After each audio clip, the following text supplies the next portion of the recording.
Hey guys, happy Monday, and we're going to be starting our week off with another open workout. We're only a few weeks away from the open. For some of you, you've done this many times before. Some of you, this is your first time doing the open, and we're going to be trying an interesting one from last year. It's actually a two-part workout.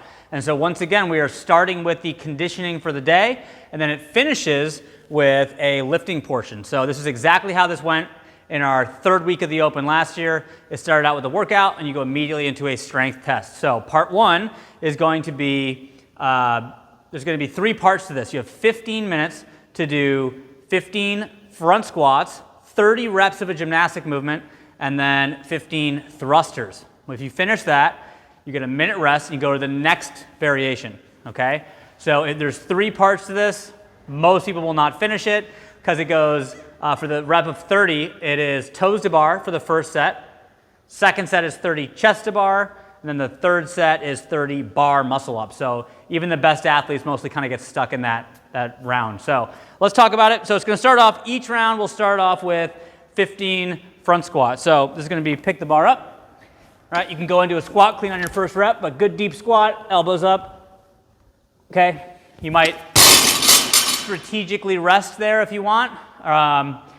Break it up if you need. It's not going to be super heavy. The prescribed weight is 95 for guys, 65 for women, or we're going to scale down to 65 for guys, 45 for women. And after 15 on the first round, you're going to go to toes to bar. So for our toes to bar, the standard is both feet need to touch the bar in between your hands. So if you can connect the movements, that's great.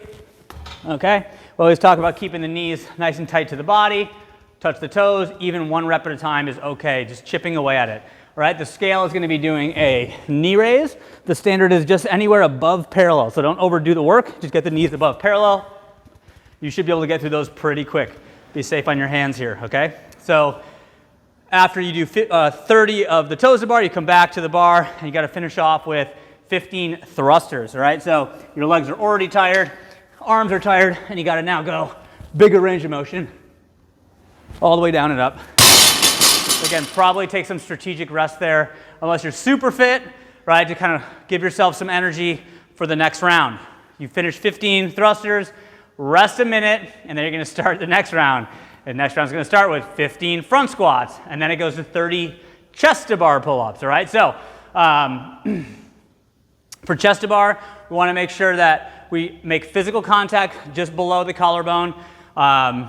Big thing here is in the open, you can't use a band. So the way that we'll scale this is maybe jumping. That would be a good standard that they use in the open versus a band, but making physical contact. So when you do this, maybe one rep at a time. Okay, big hips, reaching with the chest, chipping away at it, one rep at a time. If you're doing jumping, it's actually a little bit low. Typically it's about 8 inches standard, but again, learning to drive and pull from the legs and finish with the arms, making physical contact. Okay, this is a cool way to keep some intensity and to see what it feels like to touch your chest to the bar if you've never done that, okay? After you finish 30 reps here, back to the bar, finish the round with 15 thrusters. If you make it there, one more minute, you go into the third round, 15 more front squats, and then 30 bar muscle ups. If you can get to this part before 15 minutes, every rep is money in the bank, okay? Again, one rep at a time, not missing, really important here. Of course, as we're scaling here, if you need, you can play around with a band or jumping bar muscle ups, but the main thing here is no misses. So again, if you've never done bar muscle ups before you jump into doing the full thing, try a band or try jumping, but I can put my foot in and do banded, right? But this is one of those big goals for people to get strong enough to be able to do bar muscle ups in a workout. But if not, a good scale for this, it might be jumping chest to bar, and then in the final part do regular chest to bar, or maybe in the first part do regular pull-ups, and then in the last part do chest to bar, something like that. A lot of ways you can kind of play around with this workout. 15-minute cap, most people will run into the cap, the vast majority.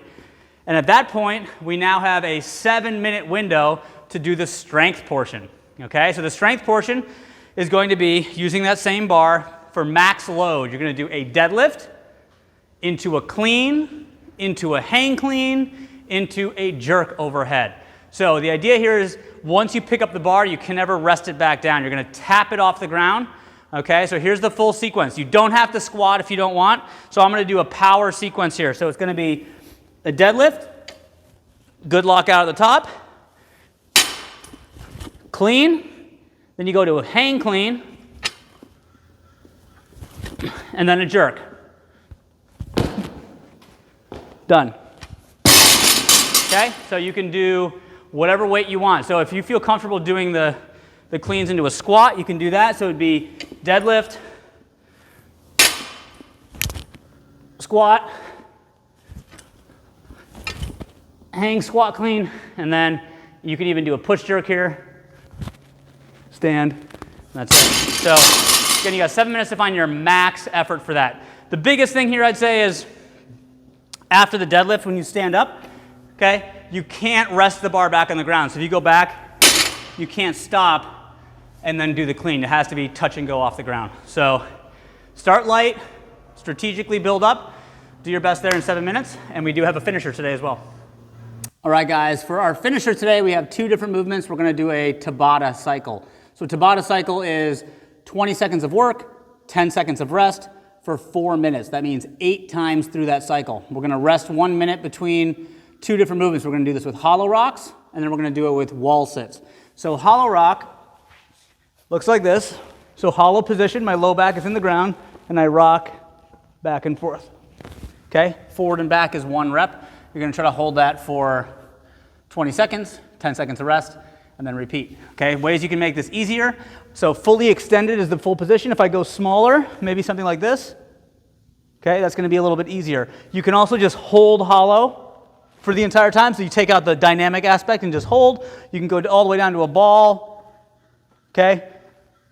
But find something you can sustain for the full 4 minutes, 8 rounds through. Gonna get a minute rest, then I'm gonna go to wall sit. Same thing, super basic. Your legs are gonna be super tired from the workout. All right, so for the wall sit, back flat against the wall, shins are vertical, thighs are parallel to the ground, holding at 90 degrees, and then just hanging out here, okay? Try not to push your hands on your legs. Really try to hold that isometric position. So that's it for today, guys. We'll see you tomorrow.